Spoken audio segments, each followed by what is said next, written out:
Hello at welcome ulit sa kusina ni Mrs. O. So same night, we're still doing the 6 recipes for tonight. And I think now we only have, oh my God, 50 minutes to do it, no?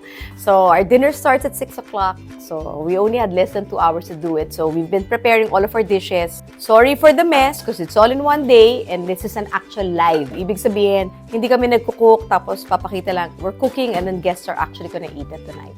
So, yung kulang ko na lang is the pasta, which I said will be called carbonara. Right? So, people think it's simple, but I wanna make it konti, medyo OA lang, no? So, I think carbonara is this, no? So, we have egg yolks, cream, we have spaghetti. The garlic is normally minced. What I will do is I will be roasting a little bit of garlic para maganda yung plating. And then this is some parsley and then some bacon. Some bacon we will actually cook it together with the sauce and the other we're gonna top it and glaze it. Okay, so we're here. So, pwede na natin tong iwan muna dito and we're just going to boil it. Okay. And then I'm just gonna make some buttered garlic. So, we are boiling the garlic para it gives you that nutty taste. Okay? Okay. So, basically, ito, purely kaartehan. I'm gonna just roast it in the oven. No? Here's the bacon. So, ito, matagal na to sa ref namin. Inspired by this show. Di ba sinabi ko, the things that, inspired us to do kusina ni Mrs. O is because nang-uubos kami ng mga things sa kitchen. So this is actually spiced mango jam, no? Somebody gave it, I don't know who, but then again, what I will do is, I will glaze.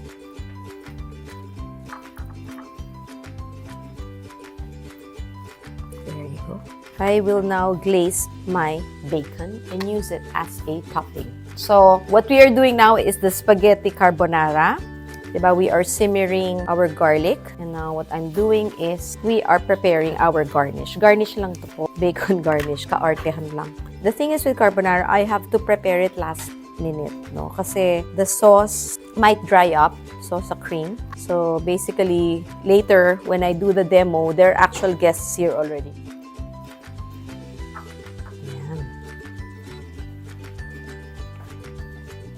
Ayan. Imagine, walang bawas to, 1 taon. Ngayon, sulit siya. Okay, ilagay mo na to sa oven. Kanina, the garlic that we are boiling, naubos na yung tubig. You saw how much water I put, right?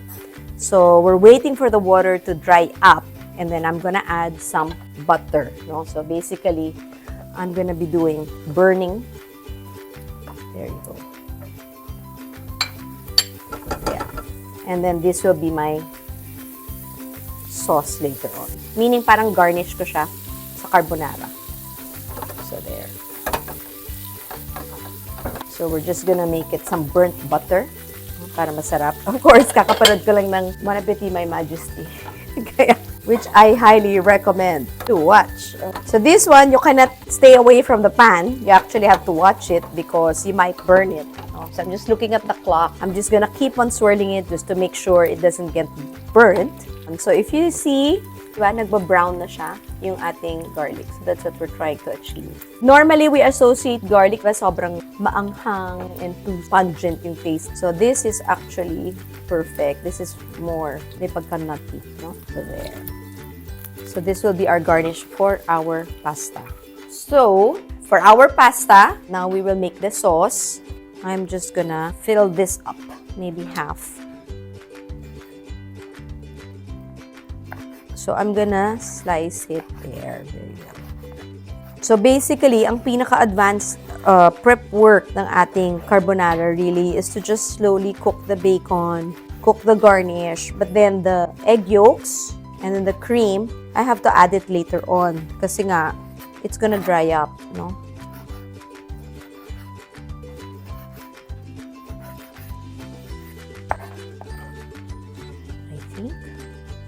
That's a lot of bacon. I'm just gonna put a little bit of oil just to get it started, but as you know, bacon already is oily. So there. So very, very konti. So ito medyo matagal to. Yeah. Medyo matagal to na papa-crispy natin. So there you go. I just put super duper little oil because as the bacon cooks, mag-excrete pa siya ng oil. Huwag kayo ma-shock na ang dami-dami niya, pero In reality, bigla siya magiging konti mamaya. Ito, ready na yung pasta natin for later. Okay. So now, what we will do is we will mix this. This is the cream. Egg yolk. There. And then I'm just gonna put it in the ref. Okay? I-ref ko lang.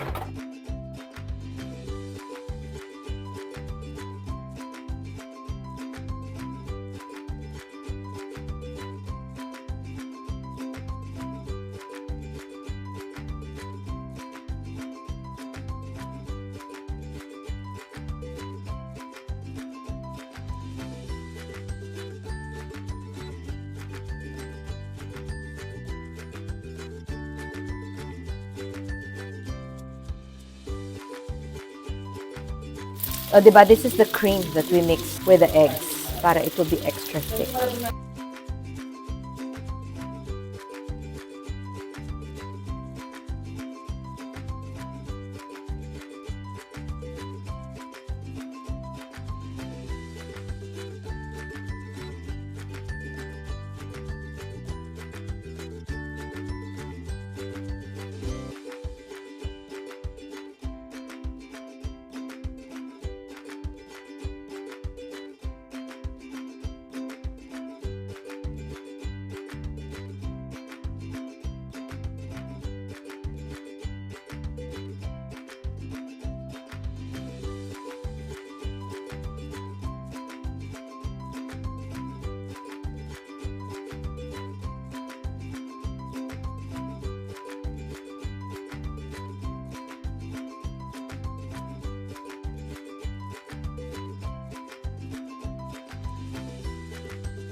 And here you go. That's our dinner for tonight. I'm gonna enjoy my dinner and drink some more wine. See you here again at Kusina ni Mrs. O. Bye! Bye-bye! Cheers! Cheers!